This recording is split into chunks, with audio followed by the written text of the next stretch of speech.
Bonjour Zoku. Très heureux de te retrouver ce soir. Tu te rappelles de notre échange au quartier la dernière fois? Bonjour vieux père Kwasi, je vais bien. Excuse-moi, de quel échange veux-tu parler? Très bien. Je vois que tu as un peu oublié. La dernière fois à la psychologie, j'ai essayé de te parler du bouddhisme. Et ensuite tu m'as posé beaucoup de questions. Mais à cause de ton travail on n'a pas pu continuer. Oui, je vois maintenant. J'ai effectivement beaucoup de questions sur le bouddhisme. D'abord, certains amis disent que c'est une secte. Et que là-bas on fait des sacrifices humains pour avoir des pouvoirs surnaturels. Mais étant donné que je sais que tu es bouddhiste, j'ai voulu en savoir plus même si je suis catholique. Je vais répondre à tes préoccupations. Pour commencer, le bouddhisme est une religion et non une secte. Est-ce que tu as déjà vu un bouddhiste faire des sacrifices pendant sa prière? Si oui, donne-nous les preuves et on va continuer.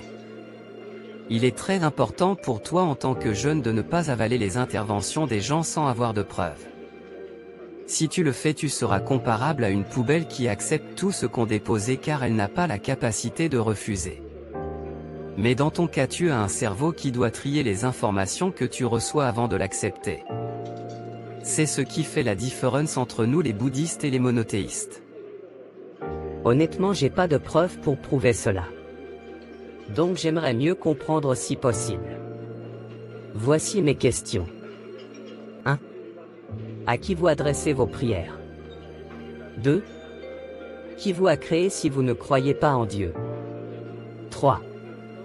Dans quelle langue vous priez? 4. Où vont les bouddhistes après la mort? Merci pour tes questions. Je te demande d'écouter attentivement les éléments de réponse. Pour commencer, j'aimerais apporter un éclaircissement sur la notion de Dieu. Quand nous prenons le dictionnaire, Dieu est défini comme une divinité ou être suprême et surnaturel. Il faut donc dire que les bouddhistes ne croient pas à un Dieu caché dans le ciel avec la barbe blanche comme le pensent les chrétiens ou les musulmans.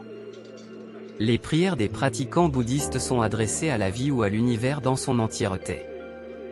Cela parce que la force suprême que les monothéistes attribuent à ce Dieu-là est en réalité le pouvoir de l'univers. Tout ce qui existe a un système de fonctionnement.